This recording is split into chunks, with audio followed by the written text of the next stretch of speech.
Hello friends, welcome back to our YouTube channel GS club. आज मैं आपके सामने पॉलिटी का एक और नया चैप्टर के साथ आया हूँ। आज के चैप्टर का नाम है राष्ट्रपति। बहुत दिन से लोगों का ये सजेशन मतलब कि रिक्वेस्ट आ रहा था कि आप राष्ट्रपति चैप्टर पढ़ाइए, राष्ट्रपति पढ़ाइए। तो आज आए हैं हम राष्ट्रपति के चैप्टर से। ऐसा नहीं है कि पीछे कुछ चैप्टर्स नहीं है, वो भी चैप्टर्स हैं, लेकिन अभी एग्जाम आने वाला है लोगों का, तो मैं कोशिश कर रहा हूँ वैसे चैप्टर्स पहले पढ़ा दूं जिससे रेगुलर बेसिस पर क्वेश्चन बनते हैं। पॉलिटी में अक्सर इन चैप्टर से क्वेश्चन बन जाता है, तो उन चैप्टर्स को पहले कंप्लीट कराने की कोशिश कर रहा हूँ। बाद में मैं प्लेलिस्ट में सबको नंबर वाइज अरेंज कर दूंगा और वहां से आप डायरेक्ट चैप्टर वाइज पढ़ सकते हैं जैसे अरेंजमेंट रहेगा। लेकिन फिलहाल के लिए राष्ट्रपति चैप्टर आज पढ़ते हैं। बहुत सारा वीडियोस आ रहा है, सब बार बार बताने का जरूरत तो है नहीं। तो आप पहले से जानते होंगे कि मॉडर्न हिस्ट्री भी चल रहा है, बिहार एसआई का सेट भी चल रहा है और पॉलिटी भी चल रहा है। तो बहुत सारे चीज चल रहे हैं हमारे चैनल पे, आप सभी चीज देख सकते हैं। आज शुरू करते हैं राष्ट्रपति से। राष्ट्रपति आर्टिकल्स के बारे में मैंने बताया आपको पहले कि राष्ट्रपति का आर्टिकल्स, राष्ट्रपति के बारे में किन किन आर्टिकल्स में क्या क्या कहा गया। आज उन्हीं को थोड़ा डिफाइन फॉर्म में पढ़ना है। और मैंने बताया था आपको कि मैं जब चैप्टर पढ़ाऊंगा तो और डिफाइन किया करेंगे इसको। तो आज उसी को शुरुआत करते हैं और राष्ट्रपति से शुरू करते हैं। सबसे पहले राष्ट्रपति, हमारे देश में एक राष्ट्रपति होगा, आर्टिकल 52। हर देश में राष्ट्रपति होता है, हर देश में, किसी देश में कोई राजा होता है, जैसे अभी भी चल रहा है, बहुत जगह राजा रहते हैं। और बहुत सारे देश में ऐसा भी होता है जहां राष्ट्रपति हैं। तो उनमें से हमारा एक देश है जो एक लोकतांत्रिक देश है, इसमें भी एक राष्ट्रपति का प्रावधान है जो कि एक निर्वाचित राष्ट्रपति होता है। ठीक, तो राष्ट्रपति कैसा होगा हमारे देश में? निर्वाचित होगा। हमारे देश में जितने भी कार्य होते हैं उनको अंतिम रूप से मंजूरी देने का काम राष्ट्रपति का ही होता है। इसलिए हम कह सकते हैं कि हमारे देश में जो भी कार्यपालिका है, कार्यपालिका का प्रधान राष्ट्रपति होता है, क्योंकि संसद द्वारा कोई भी विधि को तैयार किया जा सकता है, लेकिन अंतिम रूप से उसका अनुमोदन या फिर उस पर हस्ताक्षर, सिग्नेचर राष्ट्रपति द्वारा ही किया जाएगा। तो राष्ट्रपति हमारे देश का कार्यपालिका का प्रधान होता है, या फिर बोल सकते हैं उसका हेड है। हमारे देश का सबसे प्रथम नागरिक, हमारे देश में अगर बोले सबसे पहला नागरिक कौन है, प्रथम नागरिक का बात आए तो भी राष्ट्रपति होता है। हमारे देश का संवैधानिक प्रधान, संविधान के हिसाब से हमारे देश के लिए एक प्रधान बनाया गया है, वो प्रधान कौन है? तो वो भी राष्ट्रपति। इन शॉर्ट हम ये कह सकते हैं कि हमारे देश में किसी भी तरीके से देखें तो हेड इंसान का नाम, सबसे सर्वोच्च पद कौन सा होगा? तो वो राष्ट्रपति का होगा। और हर काम इस देश का किसी दूसरे देश के साथ हो या अंदर हो, वो राष्ट्रपति के नाम पे ही होता है। ठीक, हमारे देश का कोई भी काम कर रहा है वो एजेंट होगा, लेकिन नाम हमारे देश के राष्ट्रपति का ही होगा। तो ये सब हम लोग आगे पढ़ेंगे। तो शुरुआत करते हैं। जैसे हमने जान लिया राष्ट्रपति क्या है, कैसे है, तो अब पढ़ते हैं राष्ट्रपति का निर्वाचन। अगर राष्ट्रपति है तो वो निर्वाचित राष्ट्रपति है, ये बता दिया मैंने। तो उसका निर्वाचन किस तरीके से होगा? सबसे पहले मैं आपको आर्टिकल्स पहले पढ़ा चुका हूं, ठीक, लेकिन मैंने यहां पर फिर से आर्टिकल इसलिए लिख दिया है सभी के लिए, ताकि आप इससे रिलेट करें। मैंने बताया कि आपको आर्टिकल्स को ही डिफाइन करना रहता है, मेन चीज वही रहता है जो आपको पढ़ना है। तो आर्टिकल्स में क्या है उसको यहां समझेंगे, उसके बाद मैं एक बार आपको ओवरव्यू दे दूंगा लास्ट में कि आर्टिकल्स में क्या क्या है। ठीक, तो सबसे पहले एक आर्टिकल 52 में हमने पढ़ लिया कि हमारे देश का संवैधानिक प्रधान या लीगल हेड जो है वो राष्ट्रपति होगा। जैसा कि मैंने बताया कि राष्ट्रपति हमारे देश का प्रथम नागरिक होता है और हमारे देश का संवैधानिक प्रधान भी राष्ट्रपति होता है। अब मैंने आपको बताया कि राष्ट्रपति हमारे देश में किस तरीके से होता है? निर्वाचित राष्ट्रपति होता है, मतलब राष्ट्रपति का निर्वाचन होता है, ना कि नियुक्ति। जो मैंने आपको पहले अपने अनुच्छेद के वीडियो में समझाया कि किस तरीके से राष्ट्रपति को हम लोग निर्वाचित करते हैं और प्रधानमंत्री की नियुक्ति किया जाता है, क्योंकि प्रधानमंत्री हमारे देश में एक बहुमत दल का नेता होता है। जो लोकसभा में हम लोग वोट देते हैं उसका जो नेता वो प्रधानमंत्री होता है, इसलिए उसकी नियुक्ति की जाती है राष्ट्रपति के द्वारा। यह राष्ट्रपति के कार्य में हम लोग पढ़ेंगे आगे चल के। अभी पढ़ते हैं कि राष्ट्रपति का निर्वाचन किस तरीके से होता है। मतलब निर्वाचन अगर हम कहें तो निर्वाचन में क्या होगा? निर्वाचन के लिए हमें इन्हें वोट देना पड़ेगा, मतलब वोट के द्वारा इनका चुनाव किया जाएगा। तो सबसे पहले समझते हैं। अब यहां पर लिखा है राष्ट्रपति का निर्वाचन आर्टिकल 54 भी और आर्टिकल 55। तो एक ही चीज दो आर्टिकल में तो नहीं हो सकता, डिफरेंस है कुछ। आर्टिकल 54 में बोला गया है, यहाँ पे देखते हैं, आर्टिकल 54 में लिखा गया है कि राष्ट्रपति का चुनाव होगा, और आर्टिकल 55 में लिखा गया है कि राष्ट्रपति के चुनाव किस तरीके से होगा, उसका चुनाव का प्रक्रिया तरीका क्या होगा। तो यही है इन दोनों आर्टिकल्स में डिफरेंस। एक में लिखा हुआ है राष्ट्रपति का चुनाव होगा और दूसरे में किस तरीके से होगा वो बताया गया। अब देखते हैं राष्ट्रपति का चुनाव होगा कैसे।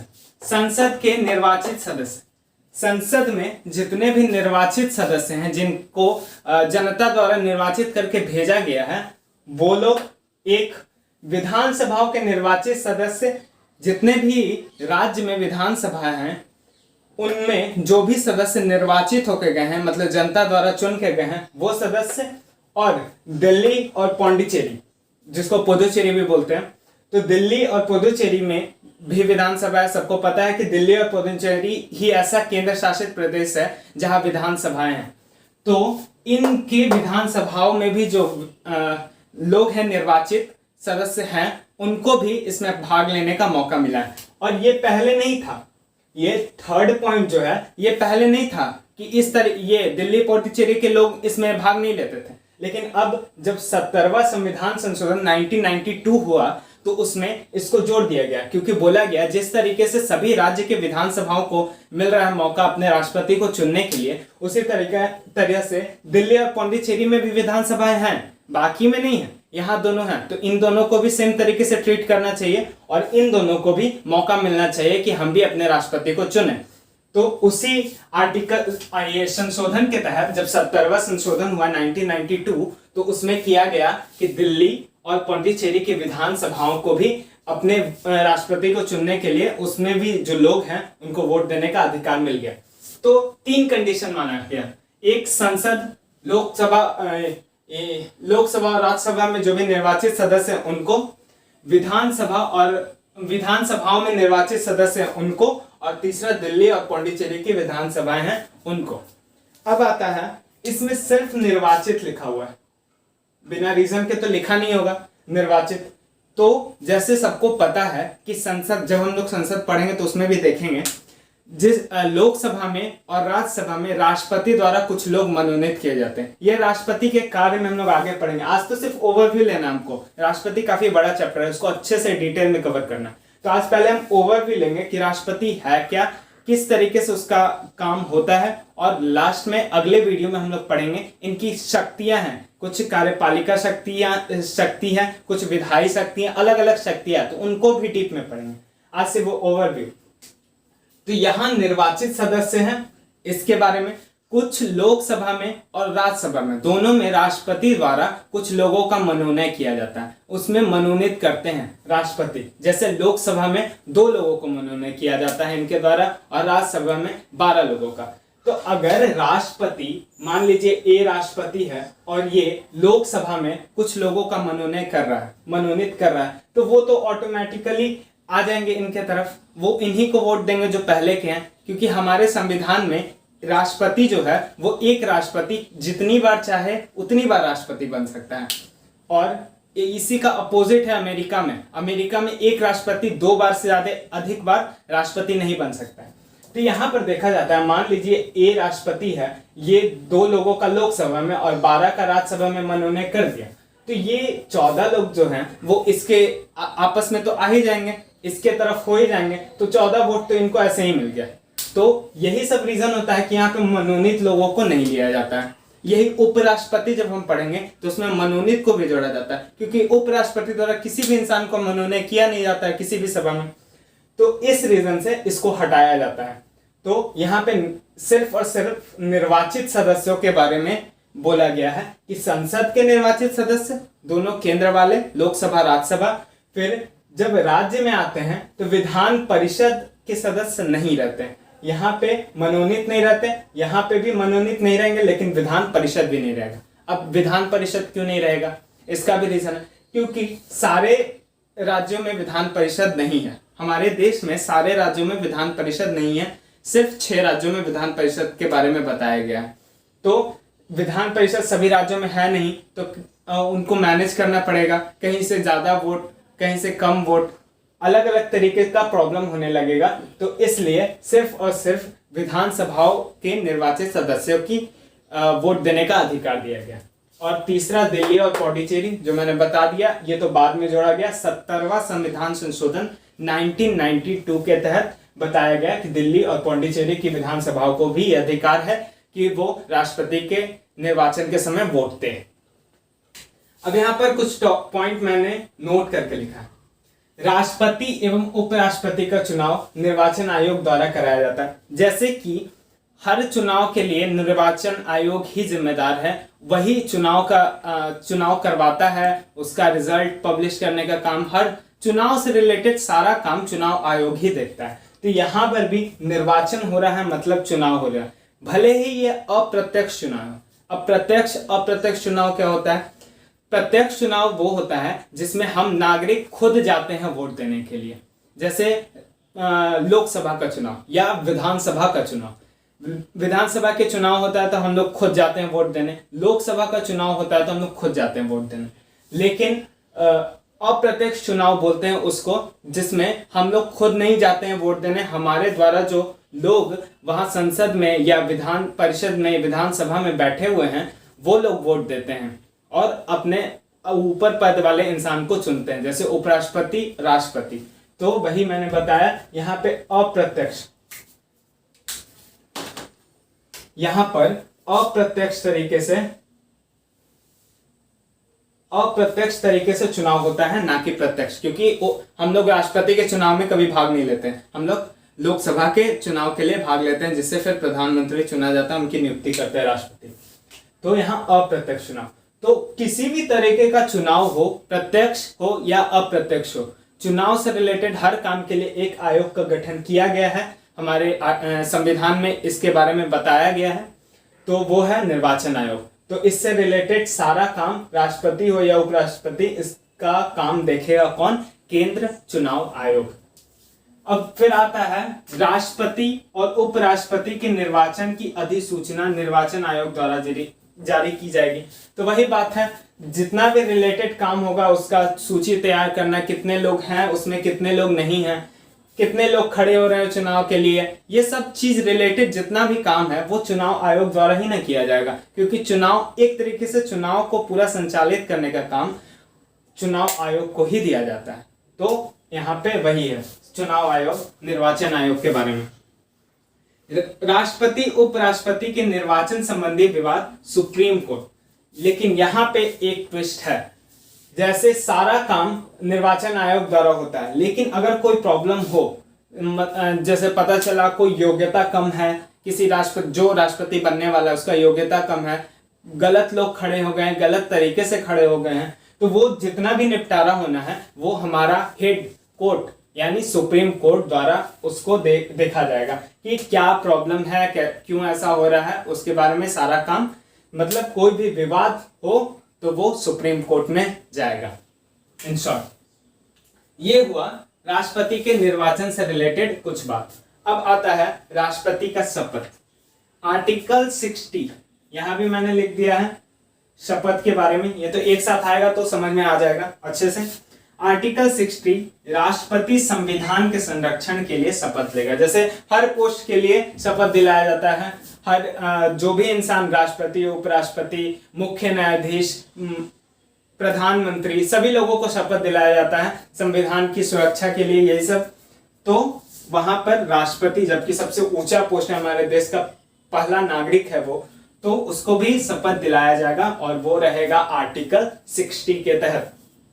दूसरा, उसका वेतन। वेतन कितना?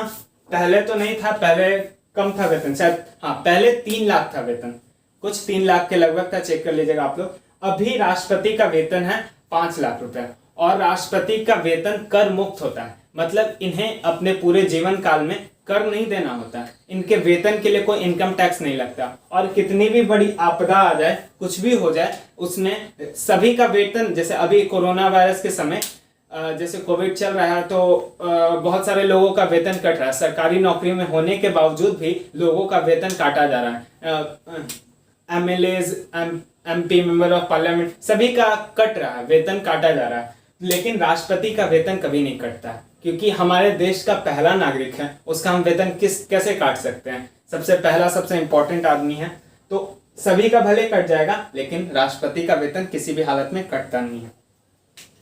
अब आते हैं राष्ट्रपति की पदावधि। पदावधि का मतलब क्या होता है? पद की अवधि। संधि विच्छेद करेंगे, पद की अवधि, उसका पद किस अवधि तक रहेगा, इसके बारे में आर्टिकल 56 में बताया गया है।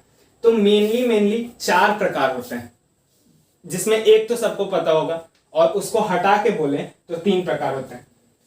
एक है सबसे पहले कि 5 वर्ष, 5 वर्ष तक हमारा एक राष्ट्रपति रहता है, मतलब उसके पद की अवधि 5 वर्ष तक है। ये नॉर्मल है कि 5 साल होगा, फिर राष्ट्रपति का दोबारा चुनाव किया जाएगा, दूसरा राष्ट्रपति आना होगा, दूसरा आएगा, या वही राष्ट्रपति दोबारा भी बन सकता है। तो मेनली 5 तरीके से ये पदावधि, मतलब 5 साल के लिए पदावधि होती है मेन। लेकिन ऐसा भी तो हो सकता है कि उसकी मृत्यु पहले हो जाए, तो इस तरीके से भी राष्ट्रपति का चुनाव हो सकता है। पहला हो गया 5 वर्ष जो राष्ट्रपति का खत्म खुद का, दूसरा उसकी अचानक मृत्यु हो जाए तो हो सकता है, तीसरा है उपराष्ट्रपति को अपना त्याग पत्र देकर। अब ऐसा भी तो हो सकता है कि राष्ट्रपति को उस पद पे काम करने का मन ना करे, वो कुछ भी रीजन हो सकता है, वो सेहत से अच्छे ना हो, वो समझ रहे हो कि हम काम नहीं कर सकते, बहुत सारा रीजन हो सकता है, तो वो अपना त्याग पत्र दे सकते हैं। अब यहाँ पर क्वेश्चन बनता है क्या कि राष्ट्रपति अपना त्याग पत्र किसको देते हैं? तो वो अपना त्याग पत्र उपराष्ट्रपति, अपने से नीचे वाले पोस्ट को, तो उपराष्ट्रपति को अपना त्याग पत्र देकर भी हट सकते हैं। तो ये हो गया दूसरा पॉइंट। तीसरा हो गया संविधान के अतिक्रमण करने पर महाभियोग, आर्टिकल 61। राष्ट्रपति अब चुन के जैसे गए हैं राष्ट्रपति, तो उस तरीके से उनको हटाया भी तो जा सकता है। ऐसा तो जरूरी नहीं है कि राष्ट्रपति के पोस्ट पर जो गया हो इंसान वो ईमानदार ही हो, जरूरी तो नहीं है। सबके मन में ये तो नहीं रहेगा कि वो अलग तरीके से चले गए हैं और वहां पे कुछ जाके संविधान की अवहेलना कर रहे हैं या उसके विरुद्ध कोई काम कर रहे हैं। तो संसद के किसी भी सदन में उन पर महाभियोग चलाया जा सकता है। महाभियोग एक प्रक्रिया होती है जिससे राष्ट्रपति को हटाया जाता है, तो यहाँ पर महाभियोग लगता है, जो कि आर्टिकल 61। बहुत आता है क्वेश्चन कि किस आर्टिकल के तहत राष्ट्रपति पर महाभियोग लगाया जाता है, तो वो आर्टिकल 61 है जिसके तहत राष्ट्रपति पर महाभियोग लगाया जाता है। और ये होता है इसका चौथा तरीका। पहला हो गया 5 वर्ष में खुद ब खुद खत्म हो जाएगा, एक अगर आकस्मिक मृत्यु हो गई उनकी तो तीसरा होता है कि राष्ट्रपति को खुद से अपना त्याग पत्र दे दिए, और चौथा हो गया उनको संविधान मतलब संसद द्वारा हटा दिया गया महाभियोग लगा के, आर्टिकल 61 के तहत।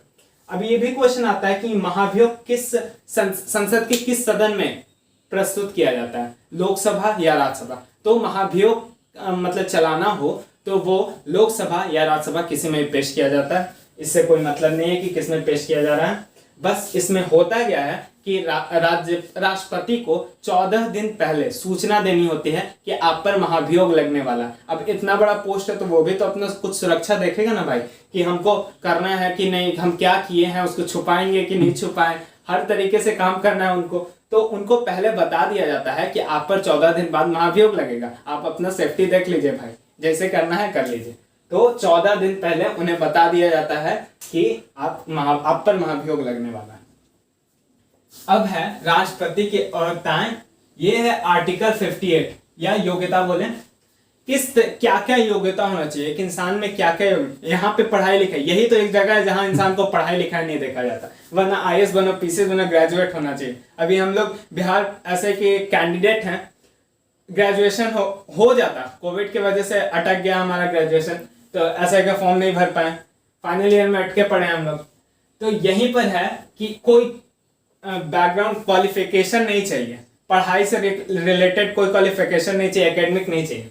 सबसे पहले आप भारत के नागरिक हो तो यार तो होगा ही, राष्ट्रपति का पद के लिए आ रहा है। मेनली देखा जाता है कि कोई बाहरी देश का इंसान आकर हमारे देश में राष्ट्रपति के चुनाव के लिए खड़ा हो जाए, ऐसा हो जाए। तो इतना तो होना भी नहीं है, क्योंकि आगे हम लोग पढ़ेंगे कि 50 लोग प्रस्तावक, 50 अनुमोदक, तो ऐसे खड़े खड़े किसी को थोड़े ना मिल जाना है। तो भारत के नागरिक होना चाहिए सबसे पहला। दूसरा, 35 वर्ष की आयु पूरा कर चुका हूं, मतलब काफी एक्सपीरियंस पर्सन होना चाहिए। 35 साल बहुत बड़ा अच्छा एज होता है, इसीलिए दिया गया है कि वो इंसान भले पढ़ा लिखा ना हो लेकिन अच्छा खासा पॉलिटिक्स का एक्सपीरियंस रखता हो। तो 35 वर्ष की आयु पूरा कर चुका हो, लोकसभा का सदस्य बनने की योग्यता रखता हो। यहां भी योग्यता में देखते हैं कि लोकसभा का सदस्य बन सकता है। सदस्य किसका? लोकसभा का सदस्य बनने के लिए जो जो योग्यताएं चाहिए वो फुलफिल कर रहा है, मतलब वो राष्ट्रपति भी बन सकता है। और चौथा, यहाँ पे देखते हैं, अभी मैंने बताया 50 प्रस्तावक या 50 अनुमोदक, मतलब इन शॉर्ट ये समझ लीजिए, लेमन लैंग्वेज है, आसान भाषा में, कि 50 लोग मौखिक रूप से बोले कि हम इसके सपोर्ट में हैं, अब 50 लोग लिख कर देते कि हम इसके सपोर्ट में। टोटल 100 लोग, जिसमें 50 प्रस्तावक और 50 अनुमोदक होने चाहिए। ये हो गया पहला। अब इसमें भी एक कंडीशन था, ये थोड़ा हिस्ट्री है पॉलिटी का, इस तरीके से समझ लीजिए, पॉलिटी का हिस्ट्री है, इस तरीके से समझ लिए। 1997 के पहले ये क्या था? ये 10-10 का था, मतलब 10 प्रस्तावक होते थे और 10 अनुमोदक, तो वो राष्ट्रपति के पद पर आ जाता था। और यही नीचे पढ़ेंगे हम लोग, जमानत राशि के रूप में अभी 15,000 देना है, यही 1997 में चेंज किया गया, इसके पहले होता था 2500 रुपए। तो इससे प्रॉब्लम क्या हुआ? प्रॉब्लम होता था कि कोई भी इंसान राष्ट्रपति के पद पर मुंह उठा के आता था और राष्ट्रपति के डायरेक्ट राष्ट्रपति का चुनाव लड़ने लगता था, और यही प्रॉब्लम होता था, बहुत सारे लोग खड़े हो जाते थे। ऐसा जनरली हुआ तो नहीं है, लेकिन हो सकता था। तो क्या किया गया कि ये राष्ट्रपति के लिए यहाँ पे इसको 15,000 बढ़ा दिया गया 1997 में, और अनुमोदक भी 1997 में 10-10 से 50-50 कर दिए। क्यों किया गया? कि लोग समझे, इस पद की गरिमा को समझे कि छोटा मोटा पोस्ट नहीं है कि किसी भी इंसान को हम दे दें, उसके लिए सही तरीके से क्वालिफिकेशन हो और लोग इसके समर्थक में हो। जितने ज्यादा लोग आपके समर्थक में रहेंगे, मतलब आपका वैल्यू उतना अच्छा है, आपका गुडविल उतना अच्छा है, आप उतना रिस्पेक्टेड पर्सन है दूसरों के द्वारा, तो इसीलिए इसको बढ़ा दिया गया। और यहाँ पर जमानत राशि बढ़ाने का रीजन ये था कि कम पैसा था, तो लोग समझते थे कि थोड़ा सा तो पैसा लगना है, वोट नहीं भी मिला तो हमारा जमानत राशि कितना जाएगा? 2500 रुपए जाएगा। आज MP MLA कितना कमाते हैं? इसका तो 2-3 जीरो लगा दीजिए, उतना तो वो घूस में ले लेते हैं। तो इतना उनके लिए कुछ था नहीं, तो अभी भी नहीं है, लेकिन काफी है, पहले के मुकाबले तो काफी हो गया ना। तो उसको रख दिया गया कि आप इतना मतलब कि 1/6 भाग अगर आपको वोट में नहीं मिला तो आपका जमानत राशि जब्त हो जाएगा। तो कुछ तो डरेंगे, और वोट नहीं पड़ा तो उनका पैसा जाएगा। तो इसलिए पोस्ट की गरिमा को बनाए रखने के लिए इसमें धीरे धीरे संशोधन किया गया है और इसको बढ़ाया गया है, और इस तरीके से 50 और 15,000 कर दिया गया। तो ये होता है राष्ट्रपति की योग्यता, आर्टिकल 58। ये हुआ सिर्फ आज ओवरव्यू, ठीक ना। राष्ट्रपति के पोस्ट के लिए ये हुआ ओवरव्यू। बात रह गई ये आर्टिकल्स। तो आर्टिकल्स मैंने आपको पहले भी बताया कि मैं आपको पहले पढ़ा चुका हूं आर्टिकल्स, इसीलिए मैंने स्टार्ट ही किया था आर्टिकल, अनुसूचियां, आर्टिकल्स, ऐसे ऐसे टॉपिक्स जो याद करने में दिक्कत करते हैं। अगर वो आप लोग वीडियो देख चुके हैं तो आपके दिमाग में होगा कि राष्ट्रपति इस आर्टिकल्स में क्या क्या उसका काम है। अब उसी को डीप में पढ़े, जैसे यहाँ आर्टिकल 58 पढ़ लिए, आर्टिकल 54, 55 पढ़ लिए, आर्टिकल 56 पढ़े, पदावधि। तो ये सब उसी को थोड़ा डिफाइन किया गया कि किस तरीके से उसका कार्य। अभी ये नहीं समझना है कि यहाँ पर राष्ट्रपति खत्म हो गया। राष्ट्रपति काफी बड़ा चैप्टर है और काफी डीप में उसको कंप्लीट करना भी है। एक और वीडियो आएगा मेरा जिसमें आपको उसकी सारी शक्तियों के बारे में बताया जाएगा कि कैसे उनकी शक्तियां, विधायी, वित्तीय, सब शक्ति, वीटो पावर, आपात के समय क्या है, तो ये सब पढ़ेंगे। अभी सिर्फ ओवरव्यू लिए थे। थोड़ा सा आर्टिकल समझ लें कि एक बार फिर से कि किस किस आर्टिकल्स में क्या क्या है। ये भी आर्टिकल पूरा नहीं है, थोड़ा आर्टिकल और बचा हुआ है जो अगले पार्ट में आपको कवर कराएंगे। आर्टिकल 52 सबसे पहले बता ही दिया कि राष्ट्रपति होना चाहिए देश में। 53 संघ और कार्यपालिका की शक्ति, लाइन से याद करना। 52 में पद होगा और पद के बाद उसके शक्ति के बारे में बताया गया, मतलब वो संघ की कार्य, जितने भी कार्यपालिका शक्ति है उसके प्रधान के रूप में कार्य करेगा, उसके बिना कुछ नहीं होने वाला। आर्टिकल 54 राष्ट्रपति का चुनाव होगा, बता ही दिया किस तरीके से चुनाव होगा। आर्टिकल 55 राष्ट्रपति के चुनाव का तरीका।